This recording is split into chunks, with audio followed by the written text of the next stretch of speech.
Olmazı.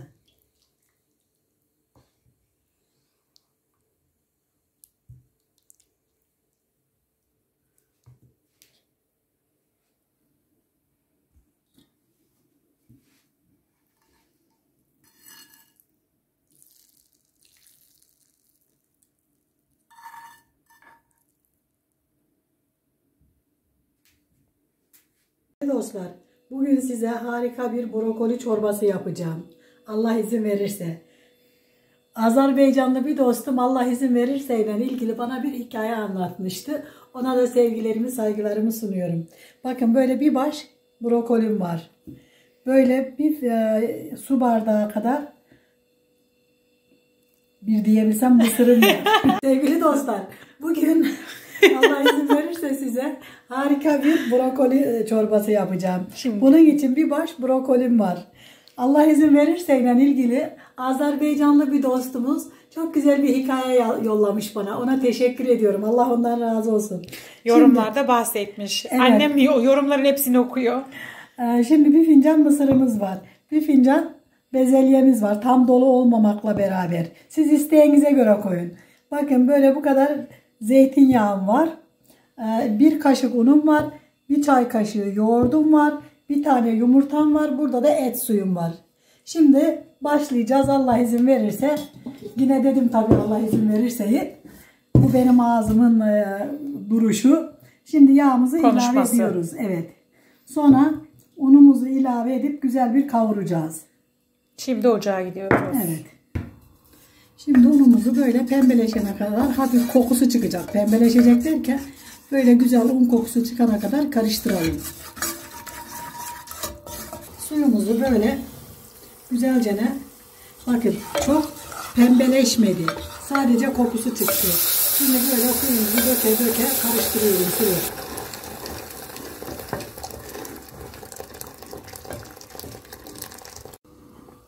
Bakın suyumuz kaynamaya devam ediyor.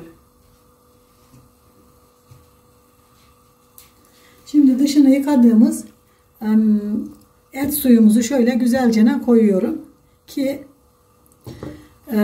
erisin içine düşsün diye. Bakın mısırlarımızı da koydum.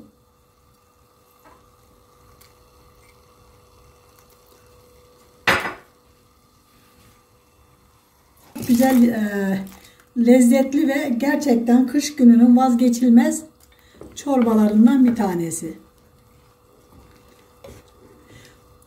Sevgili dostlar, benim bahçemde köy tavuğum var. Köy tavuğunu haşlıyorum.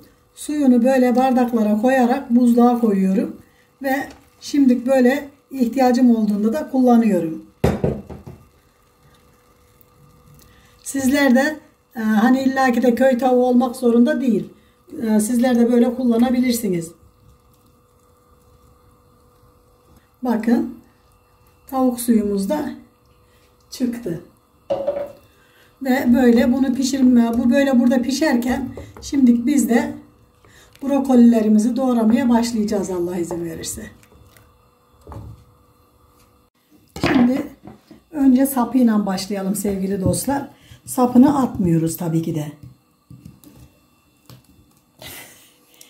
Yine atıyoruz mu? Hayır atmıyoruz. Şöyle soyuyorum bakın. İnatla. Hayır inatla değil. Sevgiyle, aşkla. Böyle inatla diye bir şey. Kırmızı ceketin de yeleğin de çok güzel. Evet. Bunu öğren. Kardeşime Allah ondan razı olsun. Çok sıkı bir takipçi. O bize gönderdi diyor. Teşekkür ediyorum ona. Adı Gönül Hanım'dı galiba. Evet.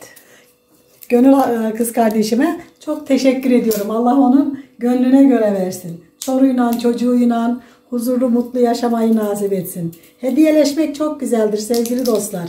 Bir dakika. Hediyeleşmek? Hediyeleşmek her zaman için çok güzeldir. Birbirimizden hediyeleşmek Peygamber Efendimizin sünnetlerindendir. Bakın bu şekilde sapını doğruyorum ki ziyan olmasın. Hemen bunu da götüreceğim. Çorbamın içine atacağım Allah izin verirse. Şimdi mi hemen? Evet hemen.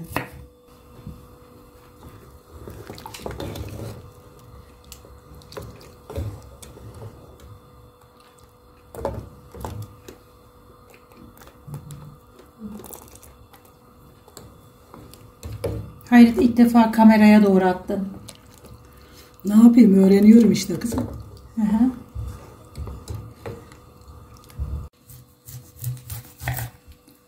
Sevgili dostlar, bakın böyle küçülteceğiz mümkün olduğu kadar.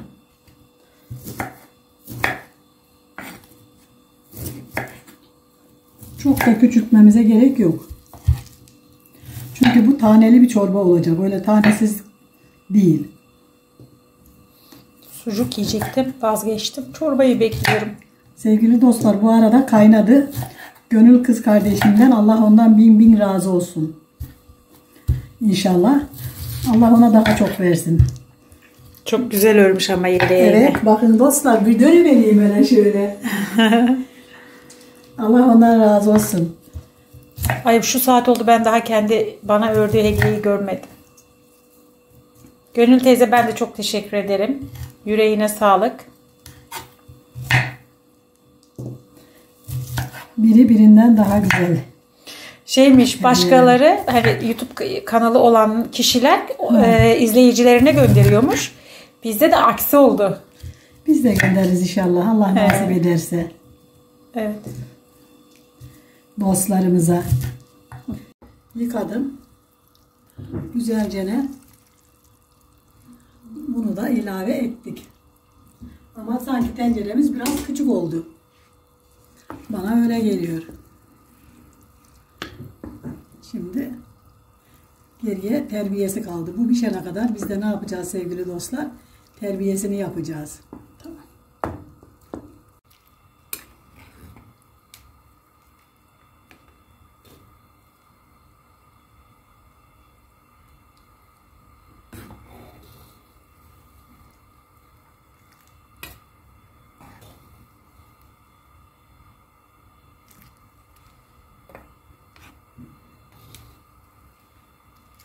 Dostlar, terbiyesi için 3 top, yani 1,5 limonumuz var. 1 çay bardağı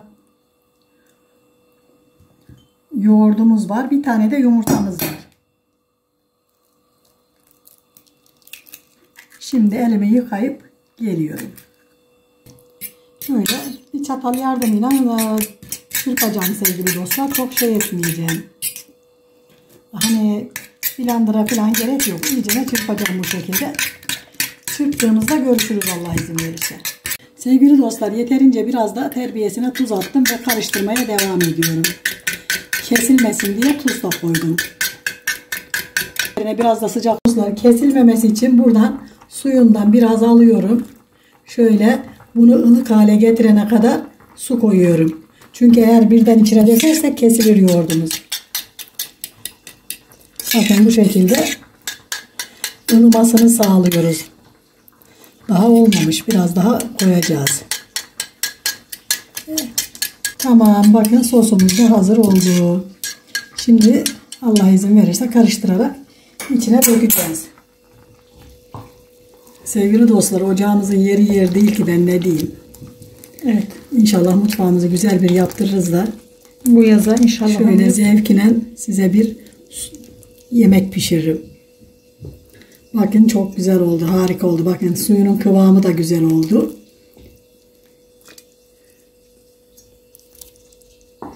Şimdi böyle durmadan karıştırarak ne yapıyoruz? Pişirmeye devam ediyoruz. Kendinin kıvamı da güzel oldu. Birazcık da piştiğinde o mis.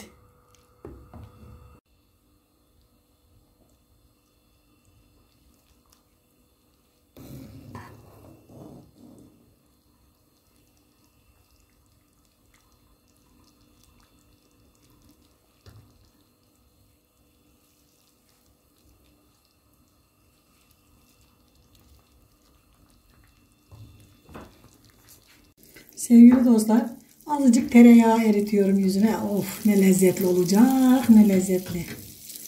Ah sevgili dostlarım, sevgili takipçilerim. İşte bunu tam erittiğimizde böyle çusur çusur harika olacak.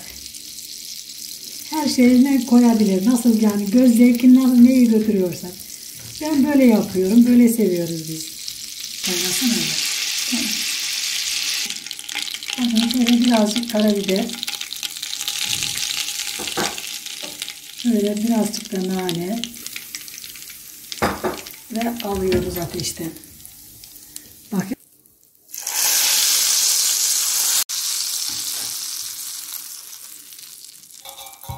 Şimdi geçelim sunuma.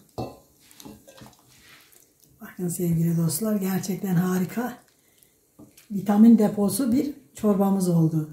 Tam bir kış çorbası. Olmazı.